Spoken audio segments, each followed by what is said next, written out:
PDI winning this Gorgon project contract. Is there more upside to come then for this one? Ingrid, I do potentially think there is more upside for this stock. Of course, the announcement today does look pretty positive. We're actually seeing quite a good reaction in that share price, currently up about 1.5%. We do know that the project over in WA is one of Australia's largest natural gas projects. So I do think it is quite a positive development for the stock today, and really is pretty important in terms of the fact we are seeing this mining cycle at a bit of a cyclical bottom at the moment. So we are seeing the company sort of capitalising on some of these opportunities that do arise. So I do think it does look like a positive announcement today, but I do potentially think there is more to come in terms of potential capital management initiatives and maybe further acquisitions and growth opportunities as well.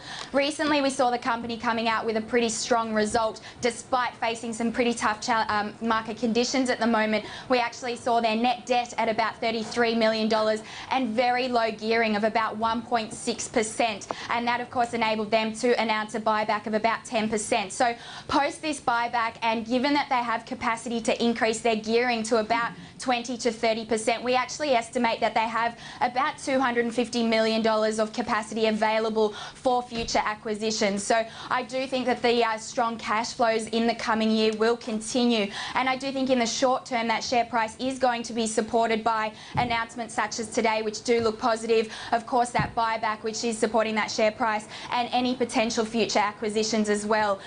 I do think long term the stock potentially still is under a bit of pressure, particularly given the challenges in that mining sector and that cycle, the pressures that they are facing. So long term we probably remain a little bit cautious, but certainly short term we do think there is more to come, and do think that that share price will be supported by more positive news out from the company. Leanne, just watching Panos today as well. The stock down 2.2%, though I should say it is ex-dividend today, but it's also estimated the cost of the Freda River project. What have you made of this?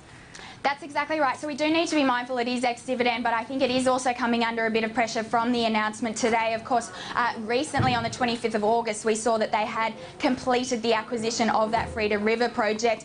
Total cost of that acquisition amounted to about $104 million. So it was quite substantial. And of course, on top of this, today we've now heard this announcement. They estimating this project could be worth up to about $1.7 billion in order to get that project going. So we do think that that looks quite expensive, and that's going to be quite a significant drain on potential free cash flow in the short to medium term, and obviously that's going to limit the company from paying any future dividends in an attempt to expand their production. So I do think it is coming under a bit of pressure today. Of course, we also know that this company is under an incomplete takeover offer at the moment by China's Guangdong at about $2.30, although the company has said that is still materially below what they would offer to shareholders. But looking at that bid, we actually think that looks quite compelling, particularly given this news today and the potential capital costs involved in this Freda River project. I think that bid is probably looking more and more attractive. Since that initial bid came through on around the 10th of April, the stock's been up about 38%.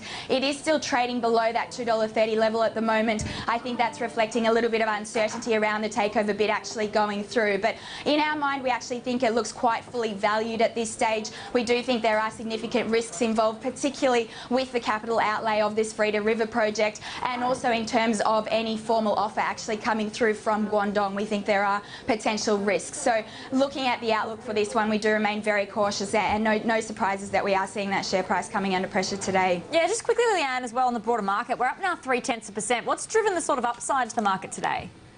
It's been a really interesting one. Of course, this morning we opened in pretty flat territory. We really didn't have many leads, but at around 11:30 a.m. we actually did start to see our market picking up a little bit, and this was off the back of some economic data that we've of course been seeing coming through in the absence of sort of company news coming through.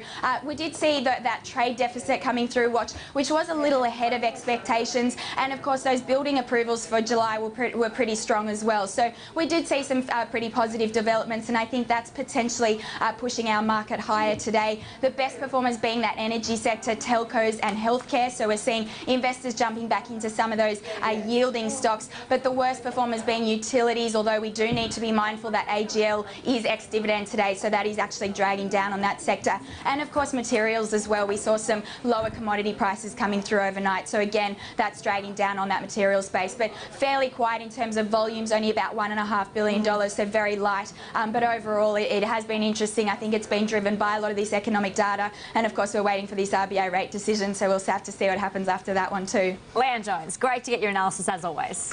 Great, thanks Ingrid.